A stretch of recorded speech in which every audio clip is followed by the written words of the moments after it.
গাজা উপত্যকা জুড়ে ছড়িয়ে আছে কেবল ধ্বংসস্তূপ। জাতিসংঘের হিসাব অনুযায়ী 2 বছরের অব্যাহত বোমা বর্ষণে প্রায় 7 কোটি টন ধ্বংসাবশেষ জমেছে, যা 13টি পিরামিডের সমান। গাজার সরকারি গণমাধ্যম জানাচ্ছে, এই ধ্বংসস্তূপের নিচে এখনও অসংখ্য মৃতদেহ এবং অবিস্ফোরিত বোমা রয়েছে। এদিকে যুদ্ধবিরতির মধ্যেও থামেনি ইসরায়েলি হামলা। একদিনে নিহত হয়েছেন আরও কয়েকজন ফিলিস্তিনি।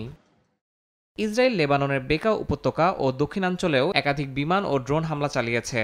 নেতানিয়াহু বাহিনী দাবি করেছে, এসব হামলায় হিজবুল্লাহর অস্ত্রভান্ডার ও মাটির নিচের অবকাঠামো ধ্বংস করা হয়েছে। এদিকে মার্কিন প্রেসিডেন্ট ডোনাল্ড ট্রাম্প হামাসকে নতুন করে হুঁশিয়ারি দিয়েছেন। বলেছেন, যদি হামাস গাজায় মানুষ হত্যা চালিয়ে যায়, যা চুক্তির অংশ ছিল না, তবে তিনি তাদের হত্যা করতে বাধ্য হবেন। তিনি কোনো প্রমাণ বা নির্দিষ্ট ঘটনার উল্লেখ করেননি। সাম্প্রতিক হামাস ও ইসরায়েল সমর্থিত স্থানীয় গোষ্ঠীগুলোর মধ্যে সংঘর্ষের খবর পাওয়া গেছে, যা ট্রাম্পের মন্তব্যের পটভূমি হিসেবে দেখা হচ্ছে। অন্যদিকে যুদ্ধবিরতি ভেঙে হামাসকে পরাস্ত করার জন্য একটি সমন্বিত সামরিক পরিকল্পনা প্রস্তুত করতে নির্দেশ দিয়েছেন ইসরায়েলি প্রতিরক্ষা মন্ত্রী। এছাড়া প্রধানমন্ত্রী নেতানিয়াহু এক অনুষ্ঠানে বলেছেন, গাজার যুদ্ধে ইসরায়েল তার সব লক্ষ্য অর্জন করবে।